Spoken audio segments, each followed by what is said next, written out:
Welcome to Witnessing Christ. Witnessing Christ is a truth and love ministry podcast designed to help biblical Christians witness to their Mormon friends, family, and missionaries. For more Bible-based resources, check out tilm.org. We have all kinds of resources to support you, including classes, witnessing scenarios, books, and so much more. Visit tilm.org today.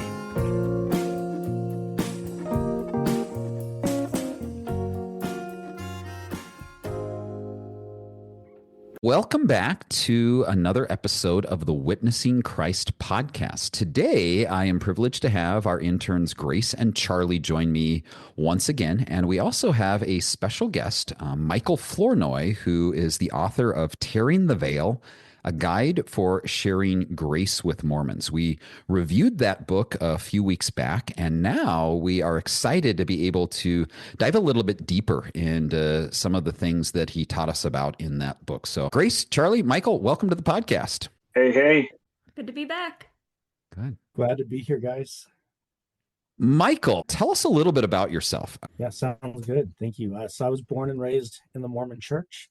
My mom's family had been pioneers, members since almost the inception of the church. So I was a seventh generation Mormon. And I went on the Mormon mission to Anaheim, California.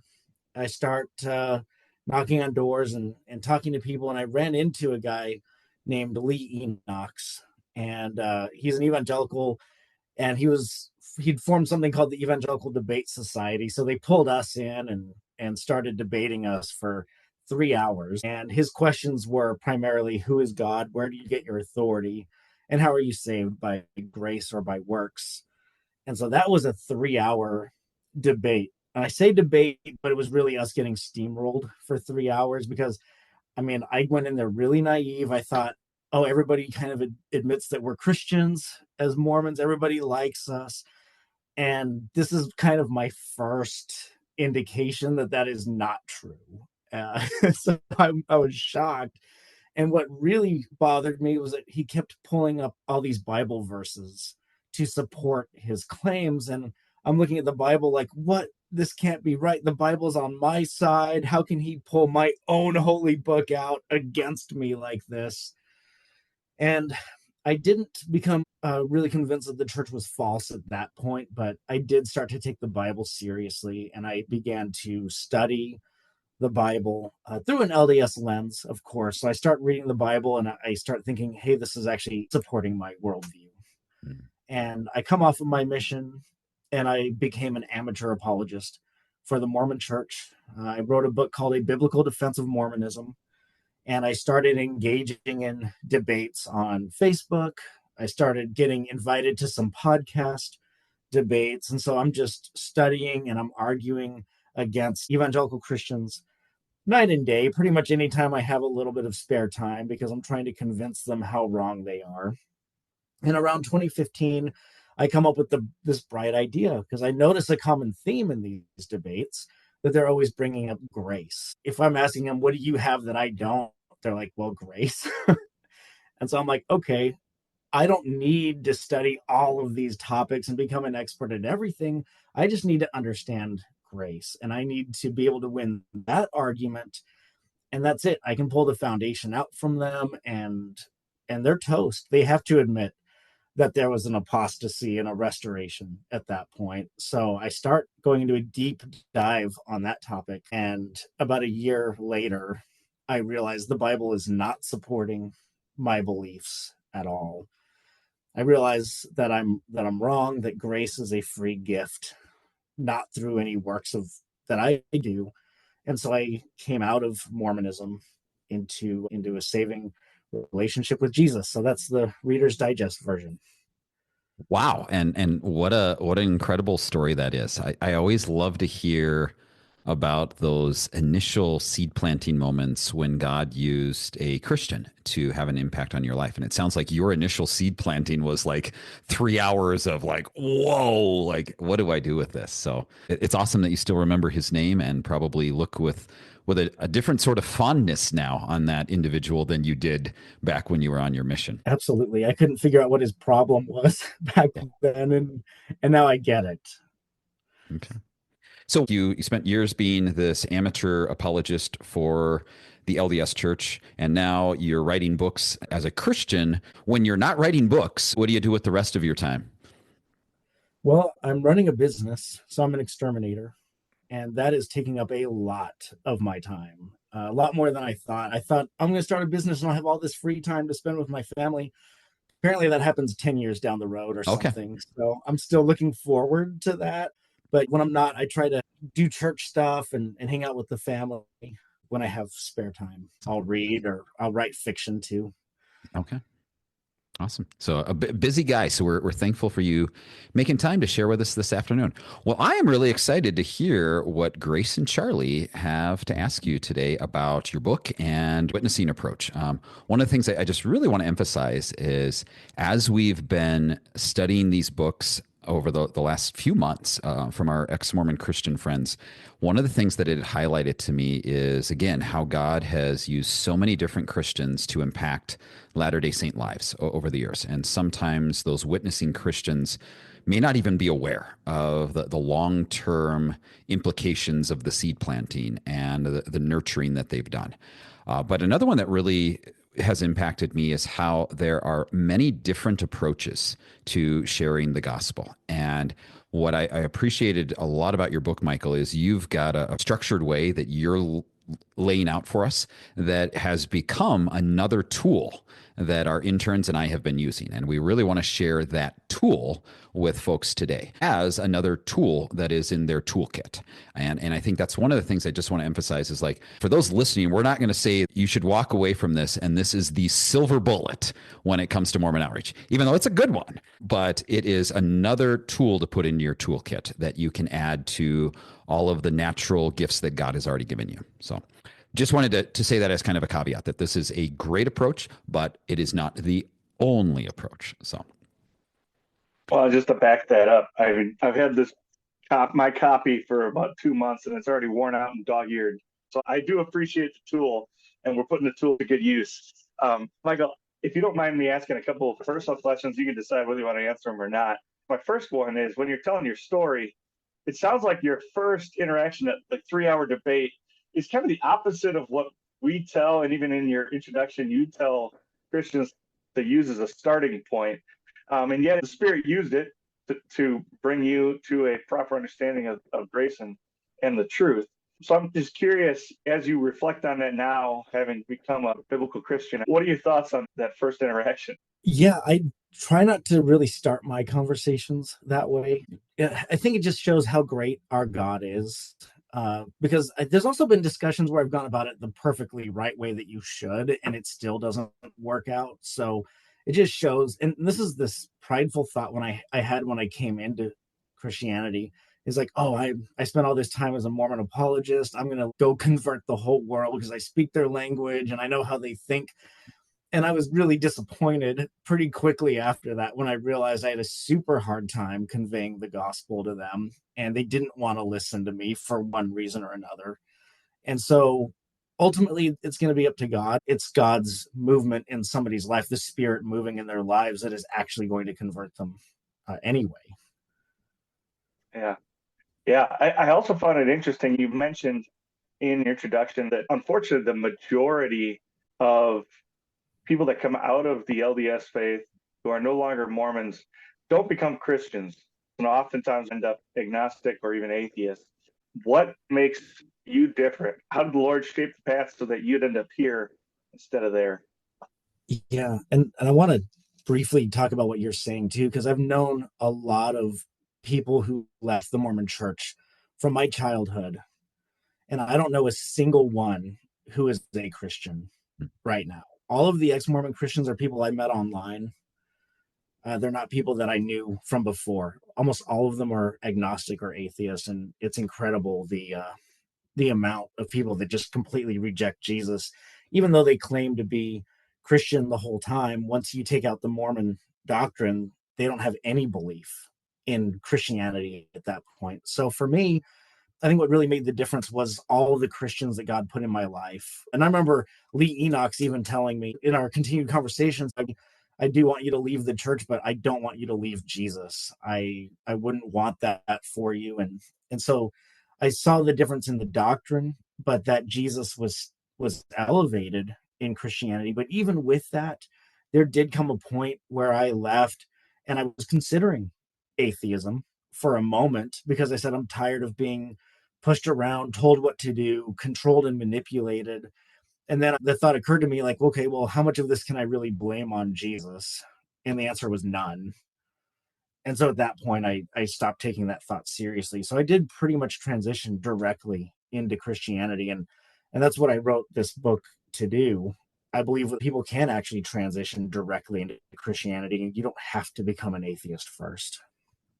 I really appreciated that way you phrased that, Michael, of how like how much of this can I actually blame on Jesus? And I've often wondered for those in this space if that is a valuable question to ask as they're saying, oh, I could never trust organized religion again, to just ask that question like, well, did Jesus do this or was this a distortion of what Jesus said? Just as a little stone in the shoe. Yep, absolutely agree with that. So this kind of plays into what we were just talking about. You had that initial debate experience, and then it still took you a long time. And you talk about how, as Christians, we should play the long game and not rush the approach because it's going to take a while to unravel um, the LDS beliefs before you're ready to switch over to something else.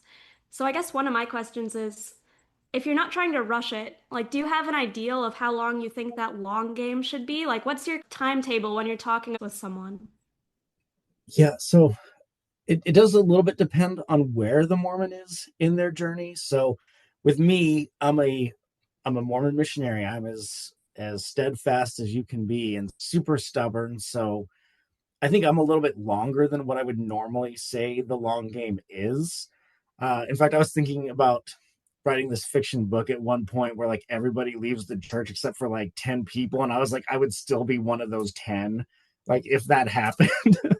But I think you should assume it's going to take a few years for a Mormon to embrace the true gospel, and that God's going to send other Christians besides you to talk to them, and that you're really going to just play a small part in the conversation with them. And so, usually, I would say what you want to do is kind of find out where they are, because every Mormon's going to be in a different place of understanding the truth.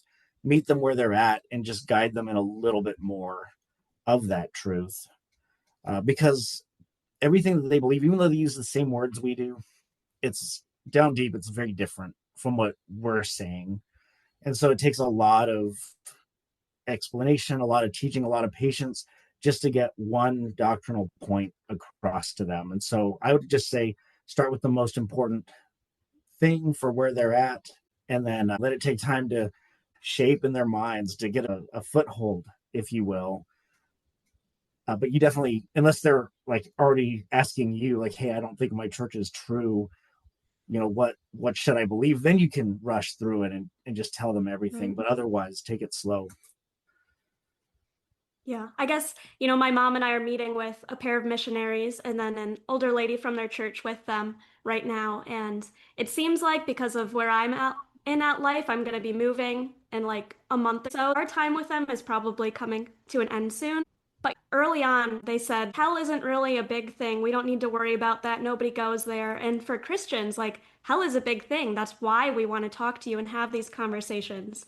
So if you have like a shortened timetable, like we're going to be done meeting with them soon, do you think hell is something you should bring up and try and convey just the importance and significance of before you end those conversations? I think so. And another example of what you're talking about would be if you're talking to Mormon missionaries. I've had this happen before where I'm going a little too slow, and then the one where I thought I was making headway, they get moved and they're gone. It's like you've got 6 to 12 weeks at most. So with them, I am going to rush and do it a little bit faster. But even then, I will try to have one meeting where I'm just talking to them. We're just connecting. We're just sharing stories. And for me, it's easy because I used to be Mormon, so I served a mission, and we'll kind of tell war stories, just tell all the crazy things that happened on each other's missions, and that's just a really good bonding experience for us. But then usually I'm going to bring up the problem that makes the gospel necessary. That we're all sinners, we're all condemned, and hell is a real place, and we're going to go there. And even if they don't believe in hell, I might frame it as, you have to understand, I believe that if you aren't saved, you're going to spend eternity in hell, and I have to share this with you because I care about you. And usually I get a pretty good response from that. So many of you listening heard about the acronym IRIS in a recent podcast episode that we did reviewing Michael's book. But Michael, can you talk through that IRIS approach in short form? It'll set the framework for some other things. So you talk about an impossible standard, reckoned righteousness, an indomitable gift, and then finally that it is settled in faith. So what does this IRIS approach look like? So I came up with this approach because these are the doctrines that I learned that got me out of Mormonism, first of all. And I learned them in that specific order. As I was studying grace, I learned that first we have this impossible standard. I cannot become worthy in God's eyes, no matter how hard I tried. And believe me, I tried really hard. I tried theologically first, and then I tried practically. I'm like, well, I can't use my brain to figure this out, but God wouldn't give us a commandment that we can't keep, right? So I'm going to do this practically, and just saw myself falling short over and over again. And so the impossible standard is the bad news that no matter what, we stand condemned between a holy and just God. And then the R goes with that. So that's the good news of the gospel. Just to put it simply, reckoned righteousness, Jesus was righteous on our behalf. He kept every iota of God's law for us. So that's one way to think of those first two letters. And then when you start getting to the second half, it's really talking about what does the gift of grace give us and when do we get it? So indomitable gift, I had some people suggest that maybe I change that to invincible gift. And I'm like, it's good, but I'm also trying to convey that you can't one up it, and so that's why I used indomitable, because it's invincible, but you also can't. Because every new Marvel superhero movie that comes out, there is a new invincible guy that can trump the previous invincible guy. So I like Indomitable. Yeah, I like that. And I kind of came up with that just from having these conversations with LDS. I mentioned in my book that I was talking to my sister at one point about grace. And at first she responded positively to it. But then she came back a week later and she's like, you're right. Grace is amazing, but there can always be more. And that's where you start getting into the LDS doctrine, where it's like, we're all saved by grace, but you can be exalted by keeping the commandments in the LDS church. You can be with your families forever, and you can become a god, and you can have eternal progression. And so what this really aims to do is to bypass all of that and say, no, once I've received imputed righteousness, I have it all. Every blessing available to me is now mine. So indomitable gift. And then the last one, settled at faith, is to say this occurs at the moment that I have faith and I trust in Jesus. Because when I was Mormon and I accepted the first three letters of Iris, I was like, okay, well, maybe this happens in the temple, right? when I get sealed in the temple, then that's when I receive this indomitable gift. But if it all happens, at faith or really early on, before all the LDS ordinances, then it actually negates the need for there to be an LDS church.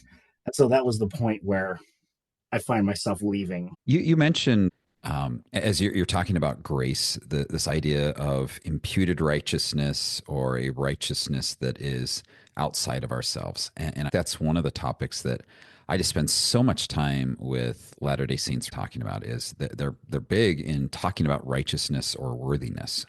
How do you help make that connection of that this is a imputed or an alien righteousness? How have you found to talk about that?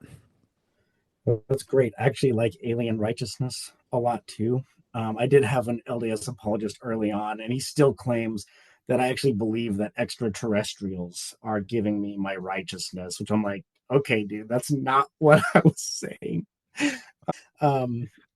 Really, that's what the first point of Iris is about, the impossible standard. You really have to hammer that in, because initially a Mormon will nod and they will say, oh yeah, absolutely, God's standard is impossible. And they'll say, but without Christ's help, I could never do it.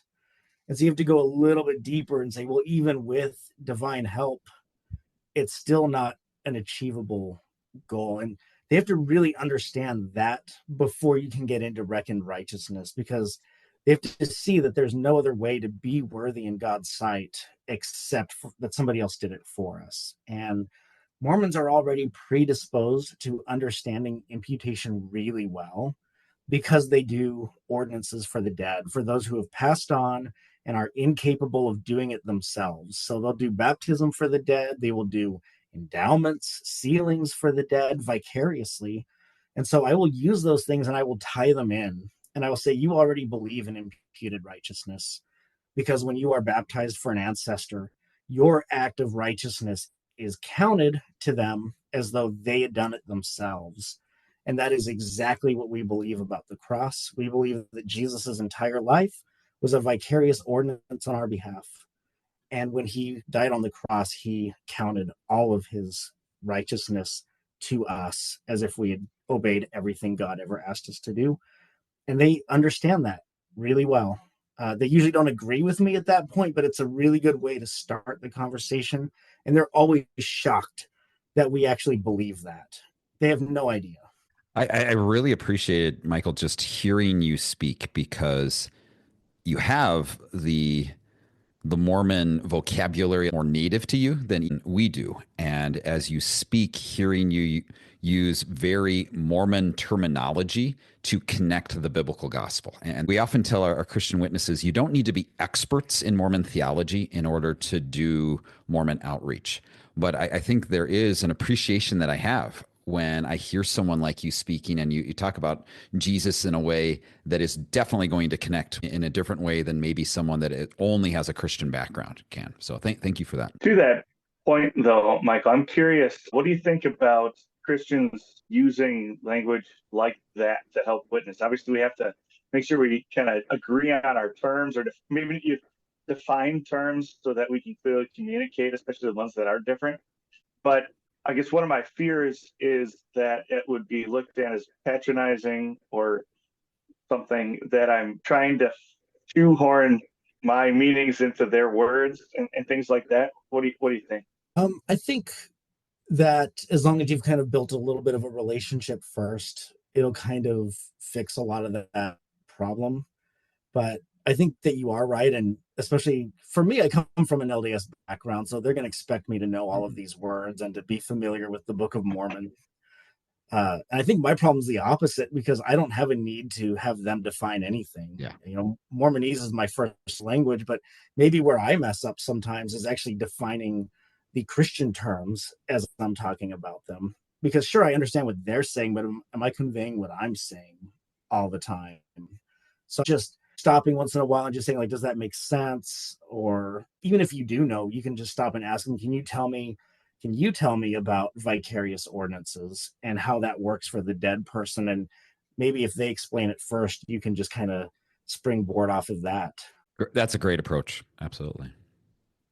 So that brings up something that's been happening just practically quite a bit lately. One of the strategies that we're seeing it a lot is an approach that basically says to us, you're misrepresenting what we believe, or you misunderstand what we're saying and things like that, even when we directly quote from official church teaching. And they'll say, well, that's not what I believe. That's a misrepresentation of my faith. And you'll even cite it and they go, yeah, no. Where do you go then after that? Once you've presented, well, this is like what the church this is the official church teaching on this. And you're saying that that's not what you believe. It doesn't feel right to say, well, it sounds like you're in the wrong church. But where do you go after that? Yeah, it's super tough and super frustrating. I was just telling somebody about this the other day, but when I was in Mormon Apologist, I remember sort of mining for a quote, and I found one from Harold B. Lee that basically says, if it's not in the standard works, it is man's opinion. And if it contradicts what is in the standard works, it is not true. And I was laughing because we can find quotes against them, and that's quote mining. But if we do it in support of the church, then that's totally okay. But what I did as an apologist is I would take that to heart and I would say, okay, well, anytime that there's some quote from an LDS prophet that contradicts what I believe or what the standard work says, I'm going to say, well, they were speaking as a man. And so I very rarely will point out anything from the prophets, unless it was Joseph Smith, but I'm almost always going to point to something in their actual scripture. Doctrine and Covenants, Book of Mormon, or Pearl of Great Price. because they have a lot less wiggle room there to say, oh, that's not translated correctly, or he was speaking as a man, because now we're getting to the core of their doctrine. In fact, they say that the Book of Mormon is the keystone of their religion. If they throw out the keystone, the whole structure collapses, and they know that. They know they can't dismiss anything written in their own book. That's just some really good practical advice, Michael, and I think it builds off some of the questions that Grace and Charlie had shared with me. We do use quite a few quotes from modern General Conference talks or Liahona magazine articles, and we're getting this pushback. And one of the approaches that you really take in your book is to actually use the Book of Mormon a lot in your approach. I'll let Grace ask some specific questions about that, but I wanted to know, have you always done it that way? And what has the response been when you have used the Book of Mormon? How has that worked for you?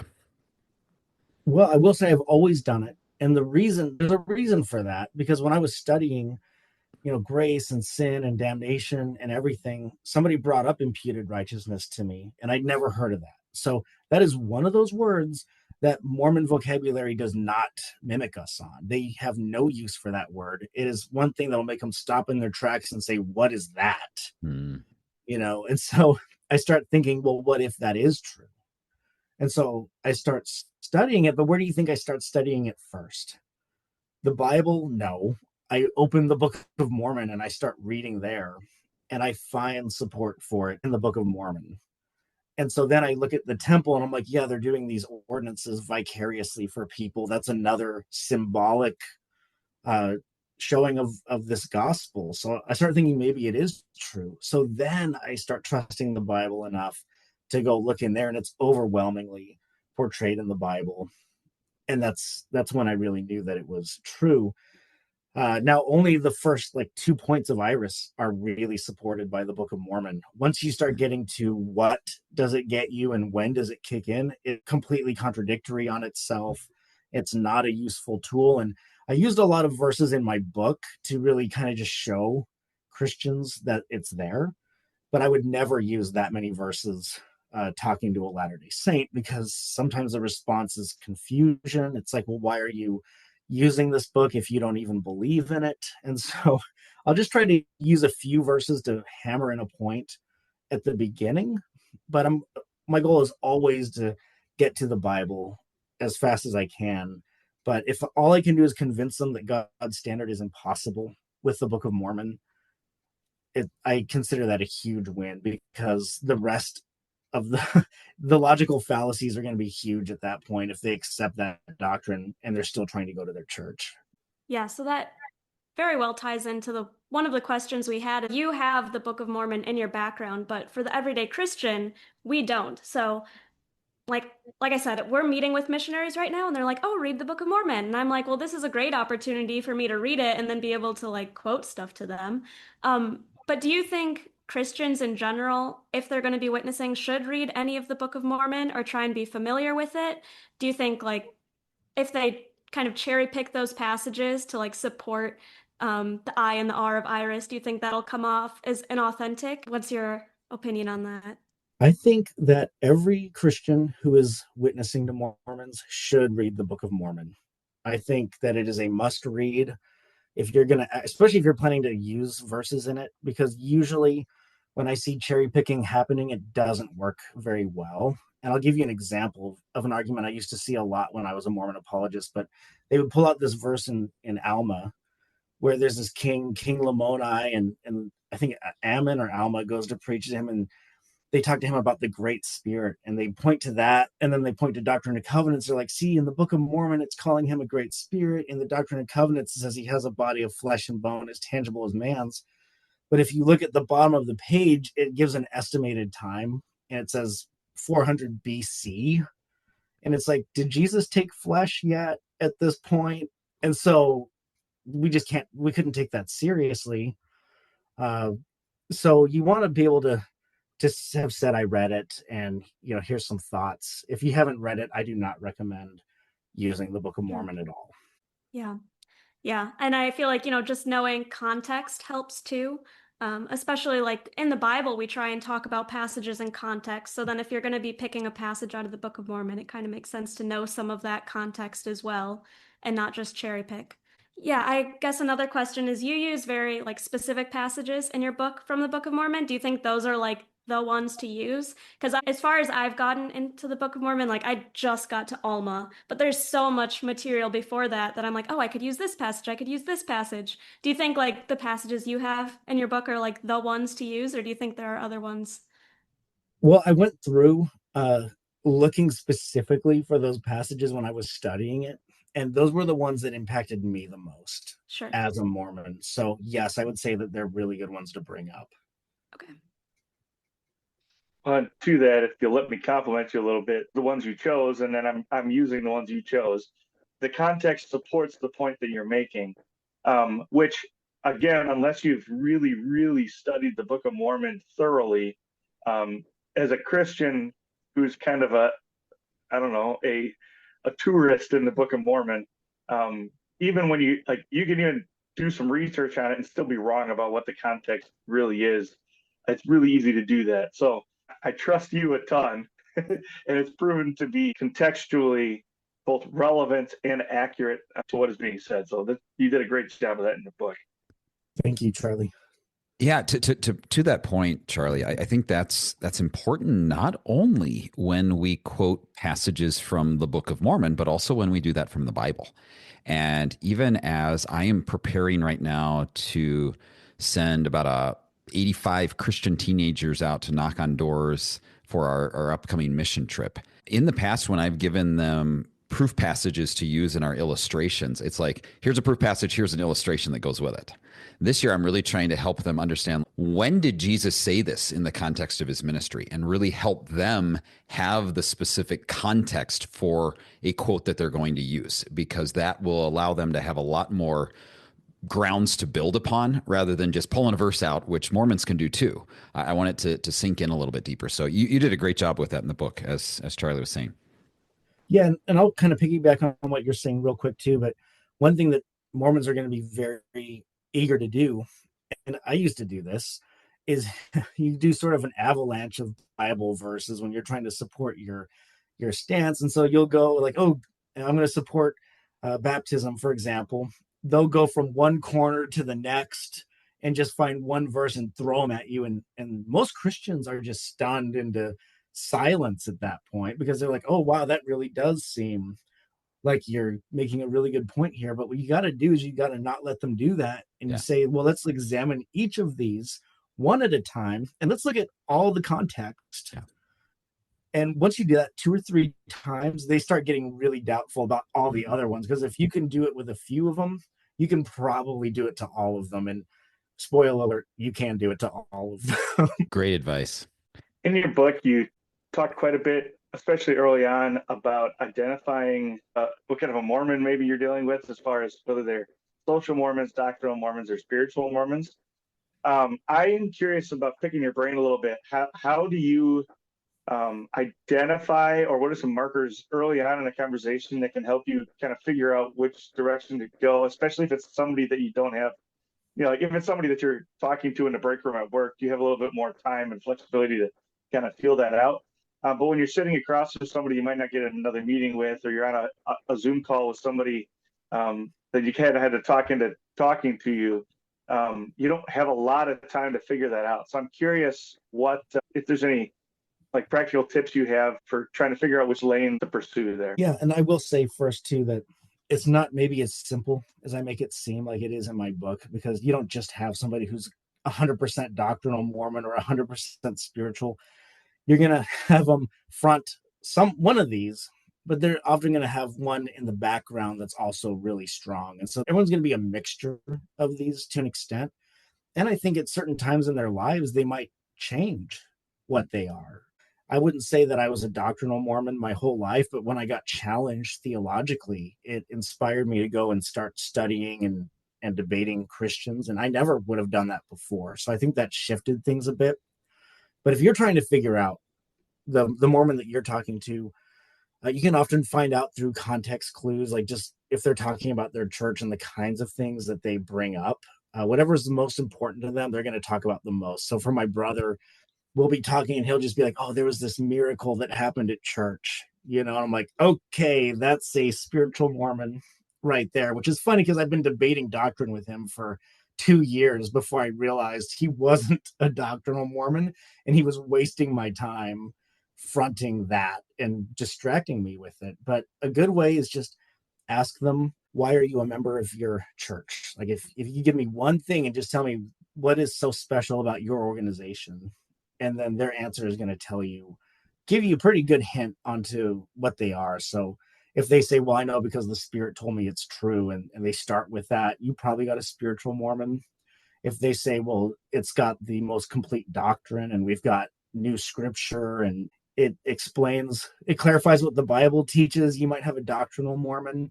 And if they're just like, well, we've got prophets and apostles and we've got the best organization on earth and we are the most obedient, righteous people, well, you've got a social Mormon.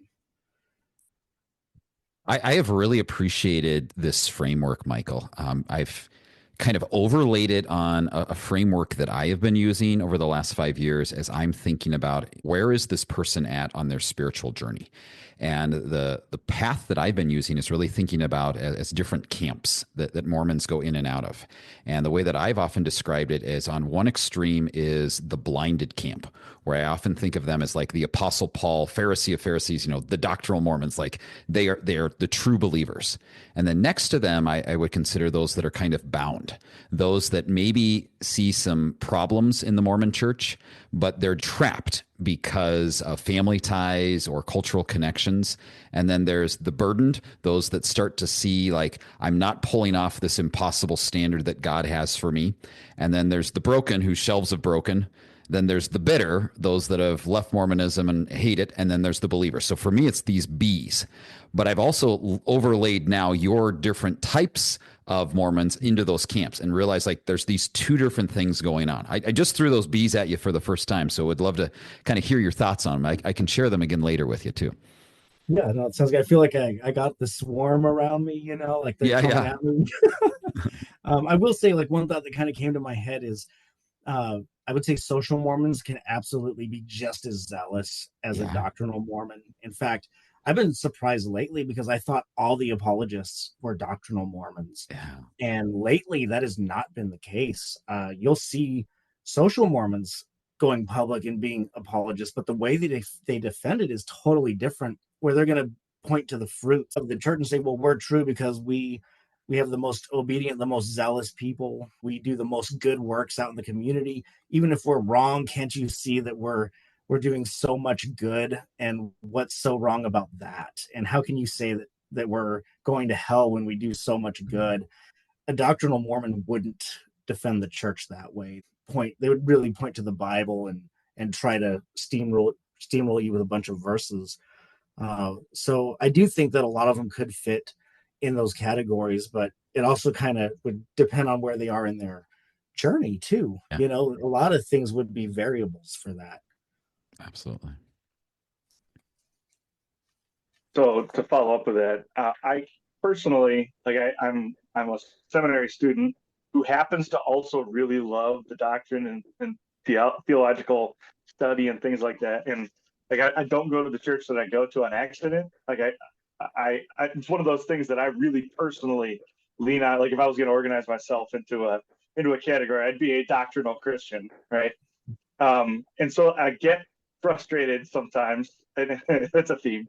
I get frustrated sometimes when I find that I'm kind of working on somebody who is not a doctrinal Mormon. Is it wise, do you think? I think I know what your answer might be, but I'm going to ask anyway for the sake of the listeners too. Is it wise to kind of push on the doctrine and maybe even like trigger them to turn into doctrinal Mormons so you can deal with them, deal with these issues then specifically? Or do you think it's wiser to kind of let them stay in their lane and deal with them where they are? That is such a good question. And I don't know if I have a perfect answer for that.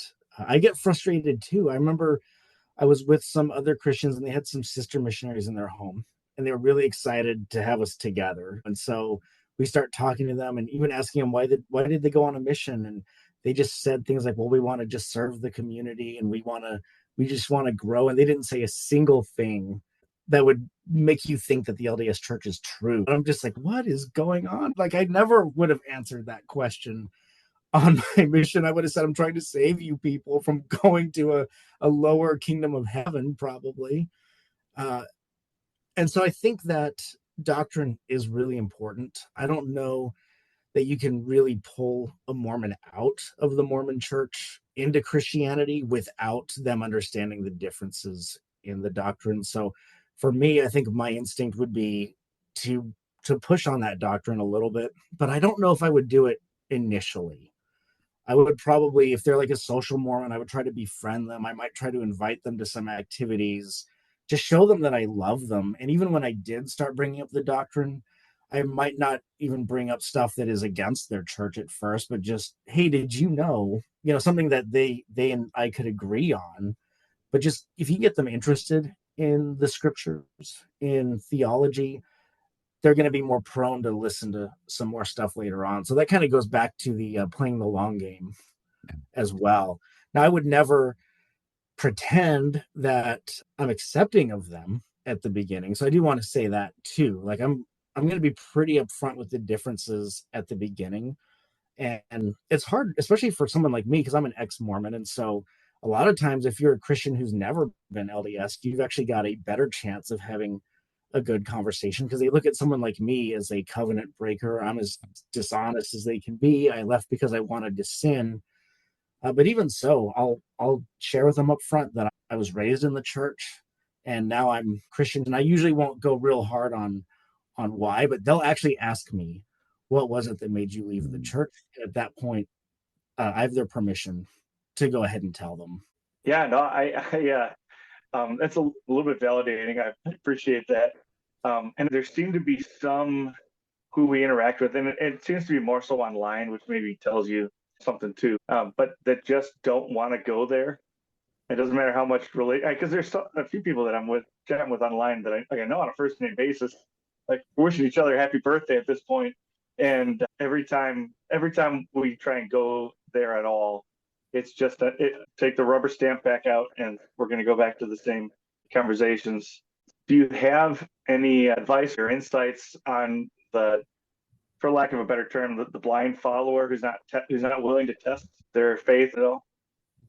Yeah, and I'm thinking about one thing that maybe I'm hyper focusing on this, but you're talking about talking to people online, and I will say it is a completely different story when you're talking to Latter-day Saints in person compared to online, because the ones who are online debating are often the most hardened of the hard, the ones, and a lot of times their goal is to distract you from talking to other Latter-day Saints.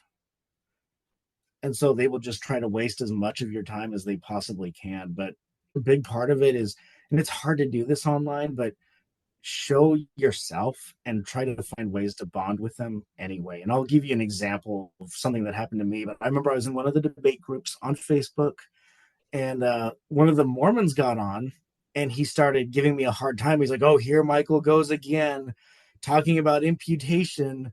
It must be Groundhog Day. And so instead of getting angry at him, I continued the joke. And I said, you know what? Just because you said that, I'm coming back here on Groundhog Day, on actual Groundhog Day, and I'm bringing up imputation. And then he actually commented, and he's like, I was trying to be mad at you, but I can't be anymore. Guy's name was Neil. We actually became friends after that, and like we would message back and forth. So sometimes just don't take yourself so seriously and be willing to laugh at yourself a little bit. We are just imperfect beings, and sometimes we can look like, oh, well, we've got the true gospel, so we're going to hammer it down on you. But you can kind of show some humility that way, and it goes a long way. Same thing, say you do misrepresent the LDS church and they were able to show you that you were. It goes a long way to just say, hey, I apologize for that. I didn't realize that you guys believed this. And that can just spread a lot of goodwill with your conversations with Mormons. Yeah. I mean, if we're going to meet people in person and spend the whole first meeting just getting to know each other, like how much more so is that important than online? Yep. I'll also say I would rather have those conversations in person than online too. Absolutely. Grace, what else do you have? Yeah, I'm going to transition down to talking about Abraham and Isaac because Charlie and I both found this as a very interesting part of your book. We do often talk about Abraham being declared righteous by faith before the sacrifice of Isaac. But I was drawn to your statement like Abraham trusted in the promise of God and not in the means of the promise. And the idea of like asking an LDS person to like lay down their ordinances and just trust God instead. And I know, Charlie, you had some thoughts on that.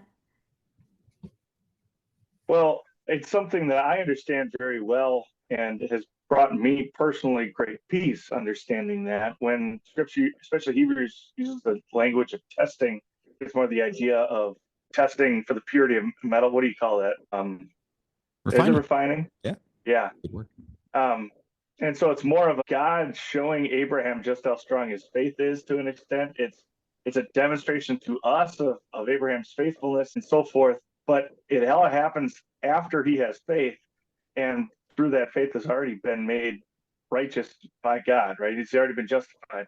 And I understand that and I love it. It brings me a ton of peace. I seem to be having, as a Christian, seem to be having a really difficult time communicating that to Latter-day Saints. And I'm really glad that you used the story, and we use the story regularly. I don't seem to be having a lot of success communicating it clearly to members of the church. So I guess maybe what I'm asking is, can you give us the language to do that? Or because like we said, you speak Mormonese a lot more fluently than we do, more fluently than we ever could, because we're not native speakers. So I'm just curious how you approach that and how you talk about it when you're doing your witness. Yeah, absolutely. And that's actually something that I only came to really understand maybe in the last 2 years. That principle, and it really hit me hard because Mormons, you'll bring up the temple ordinances and how they're not trusting Jesus because they're trusting in these ordinances, but they're going to just come back and say, and I'm sure you've heard this, well, I'm doing it because the Lord commanded it. The Lord created this. I'm doing it because I trust Jesus. And so that's what makes this Abraham story so interesting, because Isaac kind of represents that same kind of thing where God says these blessings are going to be through Isaac. It's through Isaac that all nations will be blessed through your seed. And so you can kind of look at that and be like, well, is the promise, is it really through Isaac, or is it actually still through Jesus? And he actually calls Abraham to sacrifice Isaac. And the way I kind of put that in my book is he calls on him to sacrifice the means by which this blessing was supposed to happen. And that is such incredible faith that he actually goes and prepares to do that, believing not in the means of the promise, but in the promise giver, that even if Isaac dies, God will still provide the promise that he offered. And so one thing is, I wouldn't necessarily try to explain this to a Mormon. One of the things I mentioned in my book is with this acronym, you really want to make sure they have solid footing in the letter before the one that you're at. So I would not try to explain reckon righteousness without going over how it is impossible to meet God's standard, because otherwise they don't think they need it. They believe in empowering grace, and that's going to be enough. And so same thing, an indomitable gift isn't going to make sense if they don't understand that it is actually Jesus's perfect righteousness that we are given. So you have to kind of walk them through to before you get to that point. But I'll give you an example of how I used this recently. So I was talking to an LDS friend of mine, and I told him, and this is new phrasing even for me, but I told him that our doctrine on faith is, in a sense, a reverse tithing.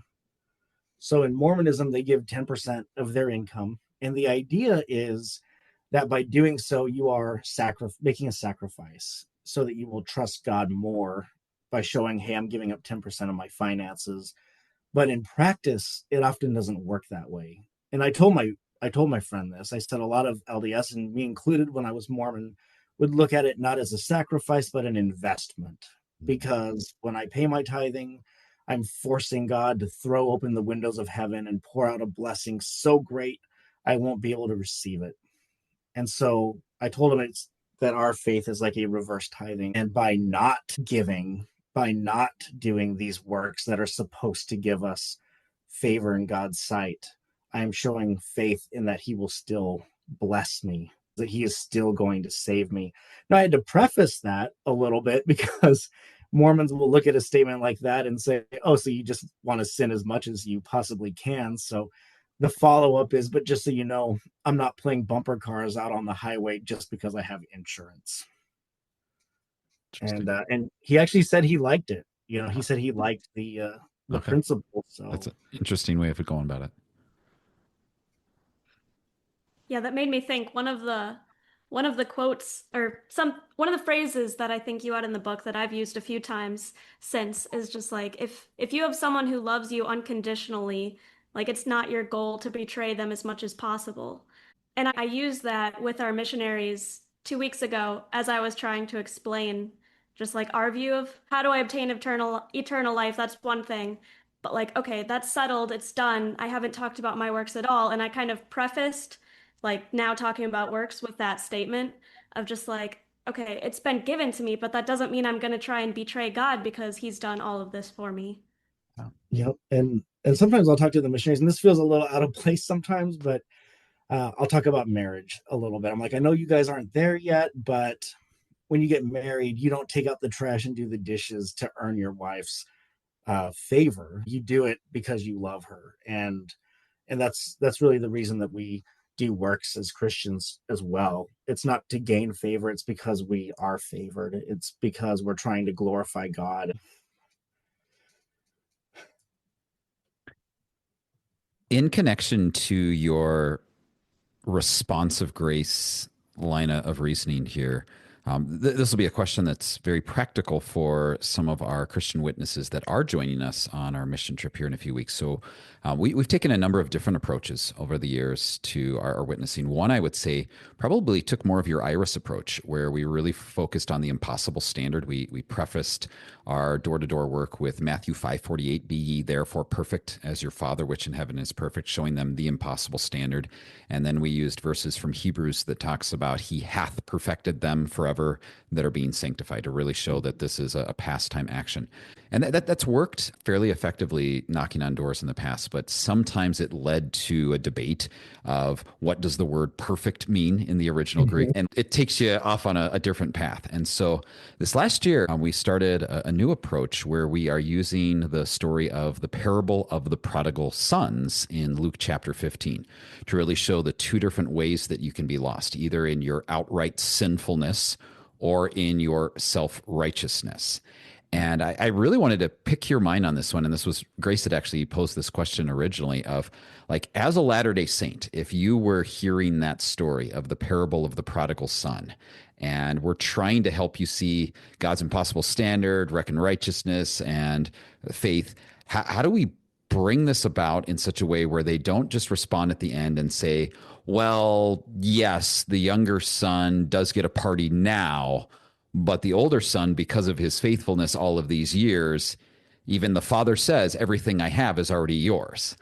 How do we talk a little bit more pointedly about that older brother and what his problem is? I've had a few that make the connection that Jesus was talking to the Pharisees that were looking down. And so, like, how do we get a Mormon at the door to recognize this story is about all of us that try to present ourselves as more holy and righteous than we actually are?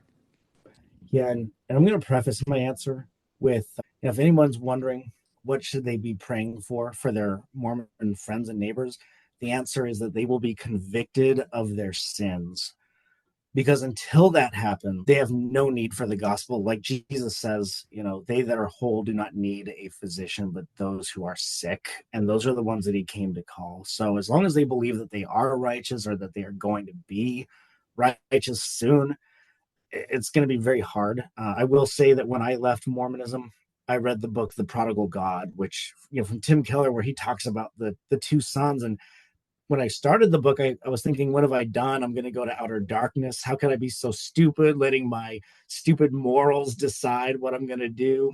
And then I read The Prodigal God, and I knew that I'd made the right choice because I finally saw that connection. Highly recommend it. But a couple of things you can point out in that story is, first of all, you show how unforgiving the older brother is towards his younger brother, and how that doesn't, you can even ask, does this seem like something that a righteous person, an attitude that a righteous person should have towards somebody who has come back into the fold? And obviously it isn't. Now, I've had Mormons say that, oh yeah, he got to go out and he got to have his party, but his whole inheritance is spent. He's not going to get his inheritance later. One of the questions I like to pose to them is, well, that cow that got killed, whose was it at that point? So he's taking the cow from the older brother's inheritance now and throwing a party for his brother. Maybe the reason he would be so angry, but the end of that parable is what's really so intense, is that the older brother, it doesn't show him going back into the feast. He's so angry that he won't go. So even though everything is his, theoretically it's at his fingertips, he will not take it. And I think that's what self-righteousness does. You will not take the grace of Jesus Christ, because why do you need it? No, I think that last point is the one that I'm really driving home. And recently I heard a Christian pastor preaching on the part of Scripture where Jesus is talking about himself being the narrow door. And he turned it around and says, like, as you approach the narrow door of Jesus, what are you bringing in your arms? And like, what are you carrying with you? And that's a picture that I'm trying to paint at the door this year is, if we come to the narrow door of Jesus and we're carrying all of our works and all of our ordinances and all of the things we've done, it's like we're just building or holding our arms so wide that even if we turn sideways, we cannot make it through the door with all of the stuff that we are carrying with us. And I want to connect that to the older brother. The reason why he can't come in and celebrate the grace that is being shown to his brother is he doesn't get it at all. He thinks the only way that I can actually have a relationship with God is through my works. And we really need to say, like, lay your works down and come in through that narrow door of Jesus. You can't come in with your works. You can't fit. Yeah. Any way to build on that at all, Michael? No, I think that's great. And another thought that you kind of brought to my head is, would you say that the older brother likes mercy at this point? Is he a fan of grace? I don't think he is. He seems to really hate the idea that this guy isn't getting what he deserves. Yeah, he doesn't understand it because he, number one, doesn't think he needs it, and therefore he doesn't want anyone else to have it either. Yep, exactly. So, yeah, there's a lot of problems with that. I've had similar things, and I mentioned this one in my book, but the story of the young ruler who goes to Jesus and he says, oh yeah, I've kept all the commandments since my birth. And Mormons will look at that and be like, see, what are you guys talking about? We can't keep the commandments. This guy kept all the commandments. It was just that little tiny thing. And that's a double-edged sword, because first of all, it's like, well, do you have a little tiny thing possibly in your life? Because if one little thing kept him out, what's it going to do to you? But the bigger picture there is that Jesus is showing him that he's a hypocrite, that he's saying he's keeping all the commandments, but if he really loved God that much, then it wouldn't have been a big deal to sell everything he had and follow him. It reminds me of Paul's language in Philippians 3, where he foolishly brags, in quotation marks, about all the good works that he's done and how he's the Jew of Jews, the Hebrew of Hebrews, and he has this giant pile of good works that he's stacked up. And then the language continues as he's talking about all these good things. He says, well, it's all lost, none of it's gained. And then he presents this prize. Like, and what is this prize which Christ has given me? It is all of what I was trying to earn with the good works that I was doing. Right? And it's a one-way ticket to my Heavenly Father's kingdom, right? I get to go be with God forever. And I can't both hold on to this giant pile of good works that I've amassed in my arms and then also take hold of the prize toward which I'm pressing. So instead, what Paul admonishes us to do is drop all those things and sprint towards the prize.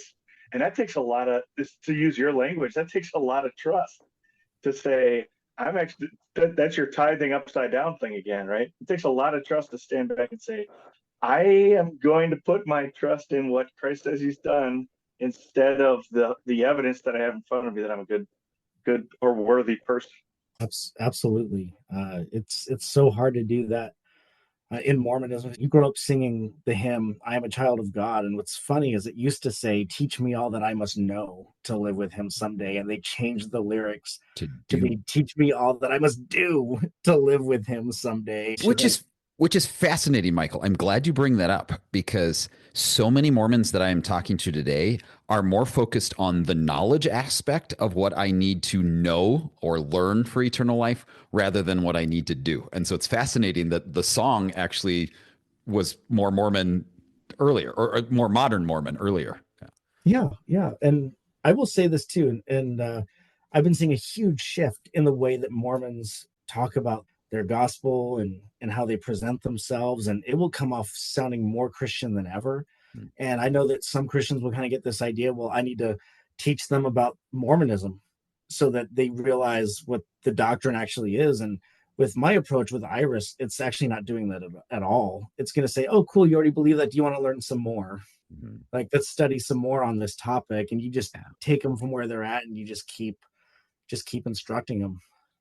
I appreciate where you're going with that, Michael. And I wanted to, that was going to be my final question was, how do we respond to the Latter-day Saint that we are having a conversation with that says, number one, why do you care so much?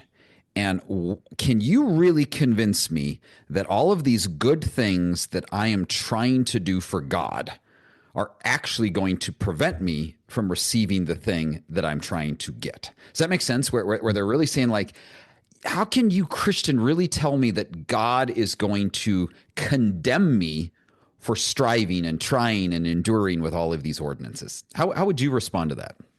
Yeah, I had one LDS friend. He said to me, I'm always better than I was the day before. And so I responded to him. I said, cool, what's your ETA for perfection? If you're having that much growth and you're getting that much closer to God every day, you must have an idea.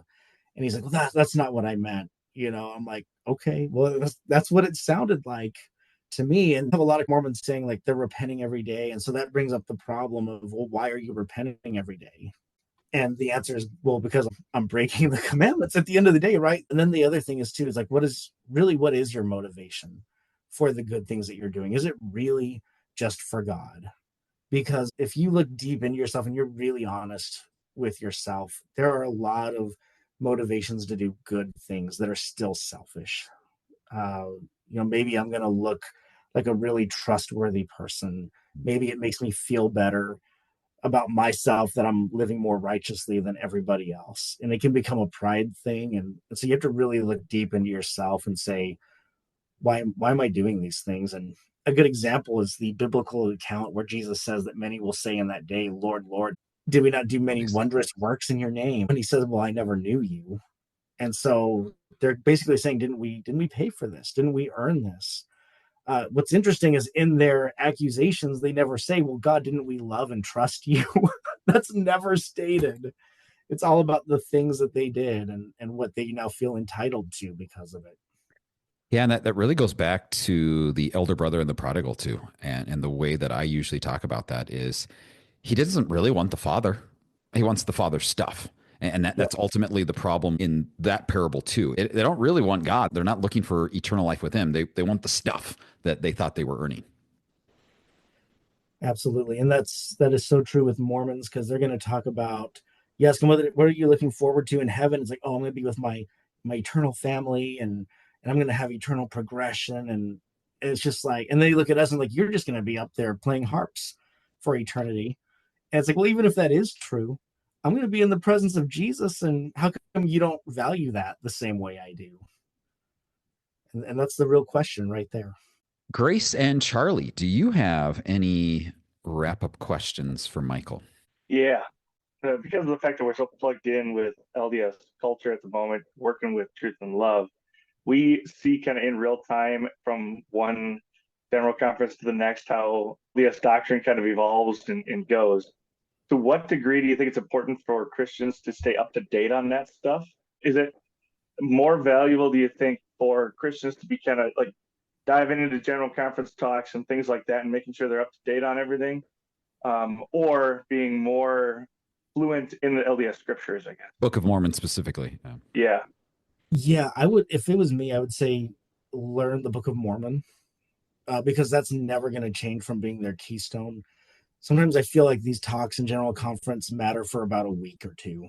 For example, the second Nelson dies and there's a new prophet, a lot of them are just going to forget about Nelson completely, and it's all going to be about what the new guy is saying. And that's the problem with ongoing revelation, is it devalues all revelations from before, because you need more to add to it, right? And this is something I tell Mormons all the time, is a good movie doesn't need a sequel.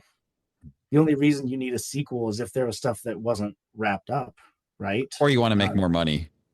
Or you want to make more money, but you can tell because those sequels aren't very good a lot of time. Look at Home Alone 3. Sorry, I had to knock on that. It's not even the same kid anymore. And that's what that's like what the Book of Mormon is. It's not even the same Jesus anymore. I love that. That's awesome. Yeah. Good thoughts. Michael, you're speaking to our Christian witnessing audience that just has a heart for speaking the truth and love into the Latter-day Saint world. Is there any final advice that you have for our listeners today? Yeah, I've seen a lot of Christians get a little bit disheartened when they realize how close Mormon words are to our words, and that it can look really difficult. It can look like this maze that there's no way to get through it. And it can feel like there's nothing you can do to penetrate the Mormons' testimony, their beliefs, and they've been held on to for so long. So my first piece of advice is, no matter where you are as a Christian, even if you haven't studied Mormonism forever, you're still somebody that God can use to reach Mormons. I've seen some of the best Christian missionaries to Mormons be people who never studied it before, and they came and knocked on their door and they just start having conversations. So you don't have to know a ton about Mormonism. You need to know about the true gospel, and you need to be able to share that. And a lot of times your heart for the Mormon is going to be what really makes them decide if they're going to listen to you or not. So biggest thing is love them. Don't be out there trying to win an argument. Try to win their souls. Amen. Hey, that's amazing. Thank you for dropping that nugget with us.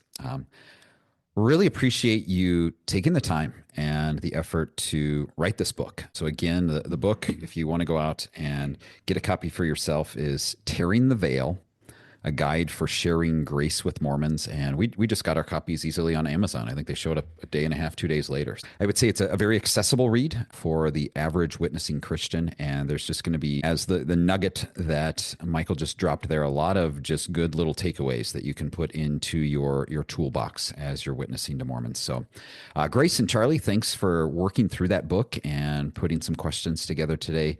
Michael, you have been a blessing to us. It's just phenomenal to see God bringing a former Mormon apologist from that place to where you're at now, just using your story, really ultimately his story, for his glory and then the good of his kingdom. And so we're going to keep you in our prayers as God uses you as his tool and instrument, but also that this book would also be a valuable tool and instrument. So thank you all. Blessings as you get out there and speak the truth in love with the confidence your witness does matter. So thanks, everyone. Have a blessed day. Thank you.